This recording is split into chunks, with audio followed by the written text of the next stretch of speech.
Hello, in this video we wanted to talk about Scott cranks and crankpin rings, which is half the big end assembly.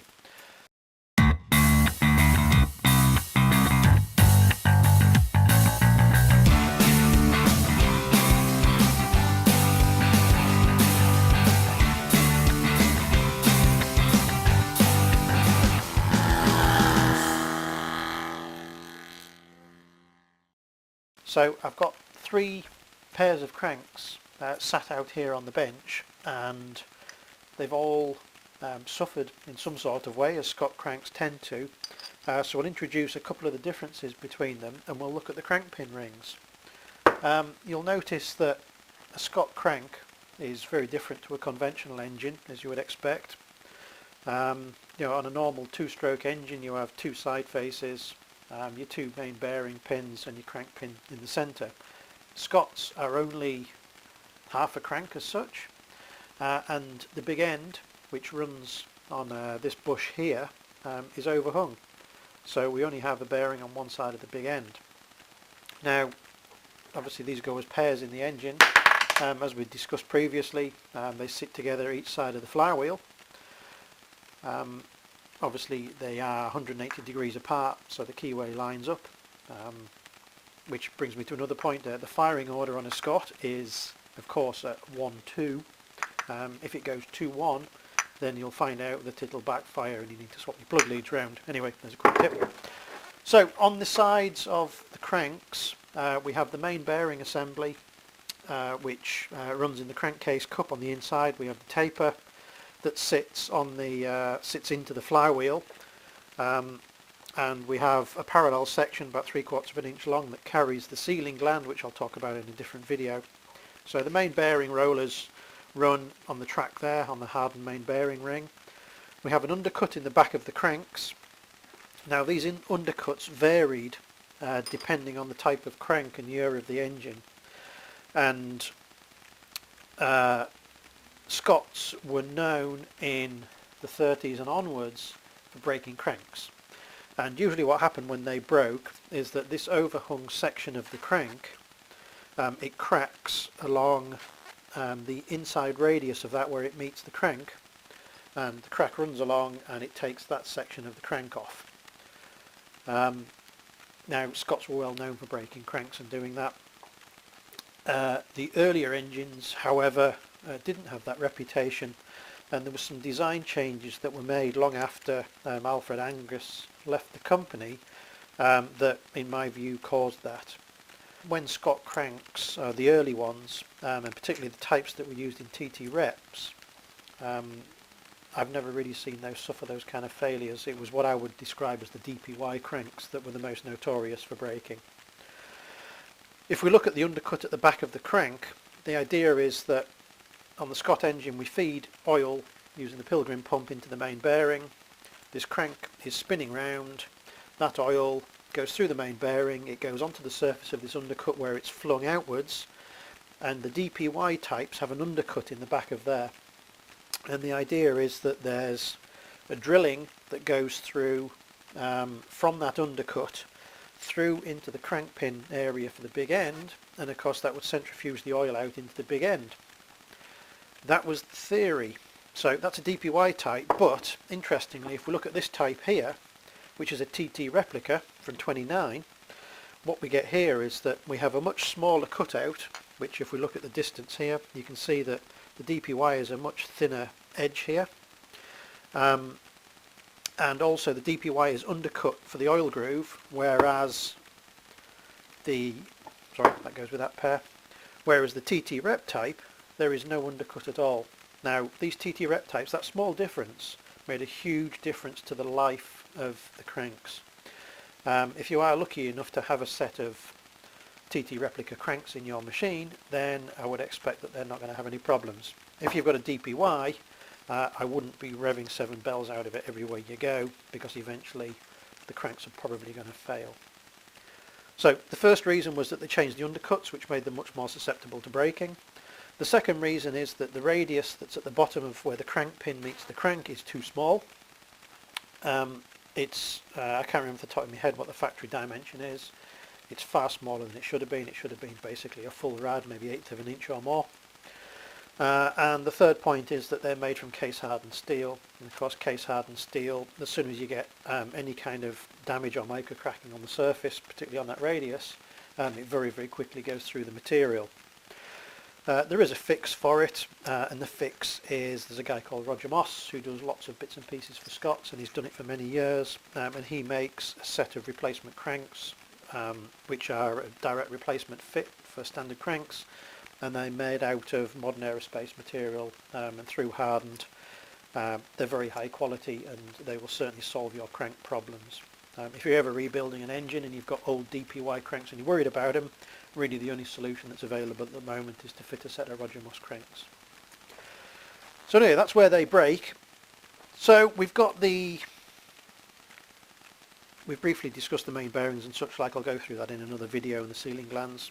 So on the cranks, we have a crank pin ring here, we have the stub that sticks out on the overhung pin, and what we have on the Scott is that we have a hardened ring that fits over that, and actually it's this hardened ring that the big end rollers run on. Now it's usually these that fail, and I've got some different failures here which you can see for your delight. The first one is obviously this engine here that I'm holding. These crank pin bushes I can push on and off with my fingers, and I can spin it round. That's obviously a bad thing. What's happened when this engine has been running is that actually in this case the big end nuts weren't tight, and the big ends were too tight to fit on the bush. So all that's happened is that when the engine's run, the rod and the rollers have moved, they've gripped this bearing ring, and instead of the rollers running on this ring has run round the crank. So that should not be like that, hence it's in pieces on our bench to fix. Interestingly, the other half of that engine is exactly the same, so whoever put this engine together should really have tightened up those crank pin screws. Another failure which we've seen on the Scots is that this is a wear failure of the big end, and we can see that the bearing surface here is all pitted, and there's probably 30 thou worth of hammering and debris and muck in there. The bearing is full of metal debris in these edges here, so that was probably caught. Well, in fact obviously it's gone too far because it's in this state here, but if that had gone much further it would have really caused some serious damage. And we've got a couple here that are in for the same thing. If your crank pin bushes are like this and you can pull them off with your fingers, you've got no worries, you don't have to take them off.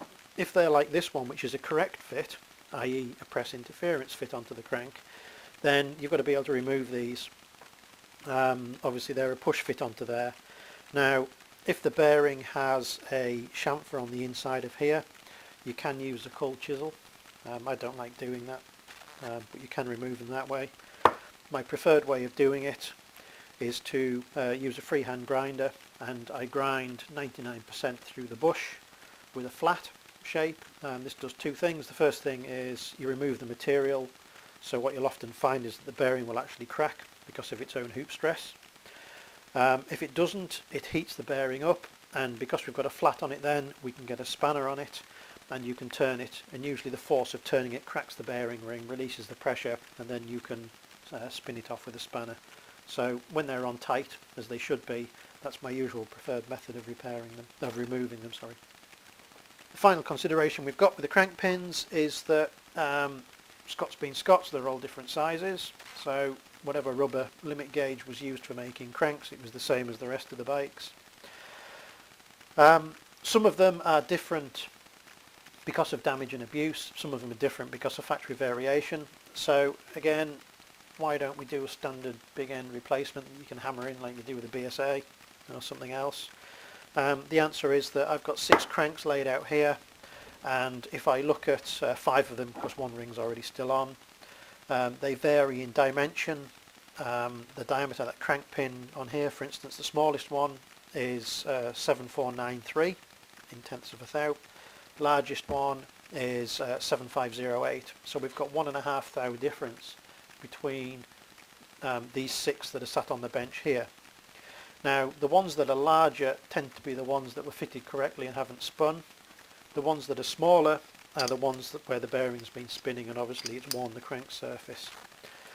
So the answer is, with a 1.5 thou difference on the table here, we can't make a standard replacement bearing ring because the cranks are all different sizes. So each bearing ring, or personally, each crank pin ring that we do, we make to be the exact correct interference fit for the particular crank that it goes on. So that's the first reason, is that the crank pins are all different sizes. The second reason is that if we, for instance, grind the inside and outside diameter of this crank pin bush, a new bush, with it in the free state like this, and it's all nice and parallel and the correct size, if we then press it onto a crank pin, what happens, because the crank pin is very stiff where it's beside the crank and it's almost free away from the crank, when we push this bush on, what we get is we'll end up with a bush with a very, very slight taper, and that taper might only be a couple of tenths of a thou when it's pushed on, but that's enough to cause the rollers, rather like a belt running on a crown pulley, the rollers will all try and pull and run uphill. So any sort of taper on that bush is bad. So our method of doing this is that the first thing we do, we check the roundness and the size of the crank pin. If that is out of round, I mean, these are very close, because this was 7493. If that had spun and been run for many more miles, what it would have done it would have hammered the crank pin here oval, so we would have to regrind that surface to make it round again. Once we've got our bush here, our crank pin stub round and we know the size of it, we'll take our crank pin bushes, our new bushes that we've got, we'll grind them to width, which is 444 thou. We will then grind the ID with the correct interference fit for the crank. We'll press it onto the crank, and then once it's pressed onto the crank, we will then grind the OD, so we can make sure that it's parallel when it's in its fitted state. Then we'll grind the OD to the correct size, obviously. So there's an introduction to cranks and crank pins on Scots. So what we're going to do now is, we've got these 6 cranks here, we're going to actually all of these are round, so we're okay there, although they're different diameters. We're going to grind the ID of the crank pin bushes. I've already ground the width on the surface grinder. We'll grind the ID on our 1301. We'll fit all these bushes, so we'll show you the process of doing that. And then we can grind the OD to the correct factory size. So we're back at our cylindrical grinder. As you can see, we've got our blank bushes, which are so we've already ground the width on them to 444 thou. So we're going to do the inside diameter now, so it's the correct interference fit on those cranks. And again, as we saw earlier, there's 3 sets of cranks there, they're all different sizes, so every bush will be done to exactly match the crank that it's going on. We've changed fixtures. We're still using our mag chuck, as you can see. We've got a slightly different fixture here. Again, I mean, all these fixtures we make in-house, they're all precision ground, so they're all very, very accurate. We've set it up on a smaller wheel, which obviously we need for doing this small inside diameter, 3/4 of an inch. We've set our bore gauge, our nominal size, so let's get on and let's grind through this batch.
So we've ground our crank pin bush to size that we've got here. We've got the correct interference fit onto the crank.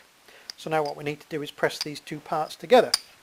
Yep. And we're not going to use a hydraulic press for this. It doesn't need that much force. So usually what we use for this is just a normal bench vise. And we also have a special tool that we make here. And the idea of the tool, because the back of the crank is recessed, you haven't got a flat surface to push on.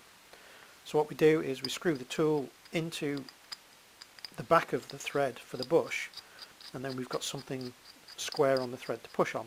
So with that screwed in there, put the bush on, and we can press this on with a vise. So let's do this. Don't squeeze on tight. No, that's okay there.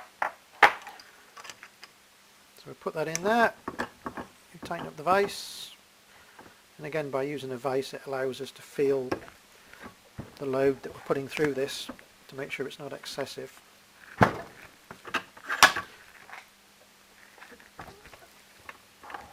There we are, that feels like it's gone up nicely.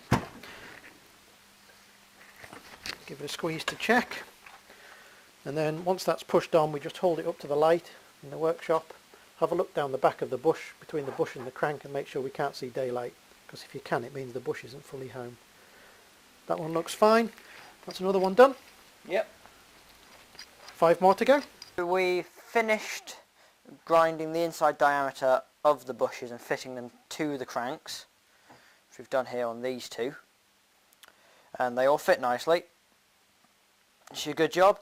And now our next job is to grind the outside diameter of the bushes so they fit perfectly, and the standard size for them is 1.125 inches. So we'll go set that up now, and that'll be our next job. So here we are back at the cylindrical grinder. We've put our crank into our crank grinding fixture to be able to do the outside diameter of the crank pin bearing. We're going to grind those to 1.125 inches, which is the standard size. So we'll show you the setup here. As you can see, we've got the mag chuck again. We're using our aluminium block, which is our fixture for holding the cranks with the taper machined in. We've got the crank in there, and we're set up to grind the OD. Now the one thing you'll notice is that on the OD we're doing outside diameter grinding, but we're actually using the inside diameter side of the machine. And the reason for doing that is that these cranks have got an overhung side on them, so you can't actually go directly in using the face of a wheel. We've got to go in and we've got to use the face of the ID wheel, so that's the reason why it's this way around. So we'll grind this. Obviously all these bushes are oversized as standard. We'll grind it down to size and then work our way through the other ones.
tweak that out.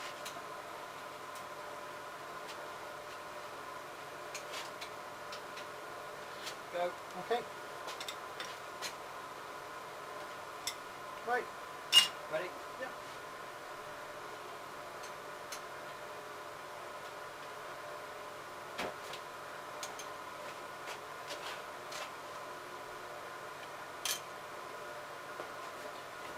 Put that down.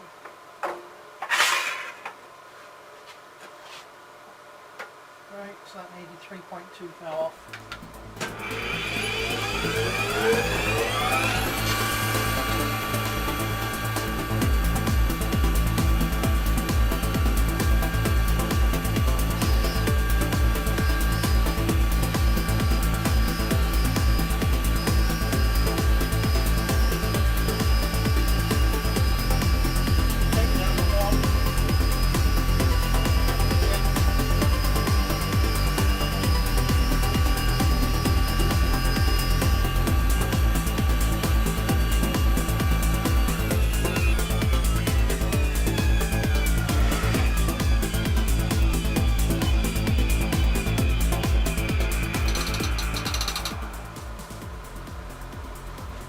So that should be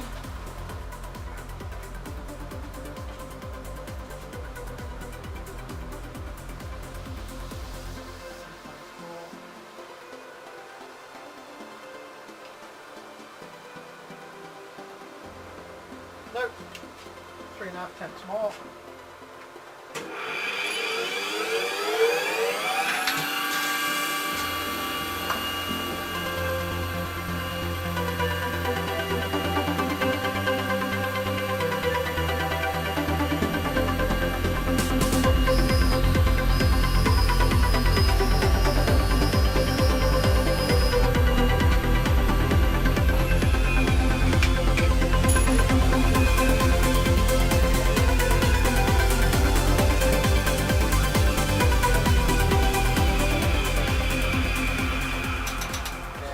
Slowly catchy monkey.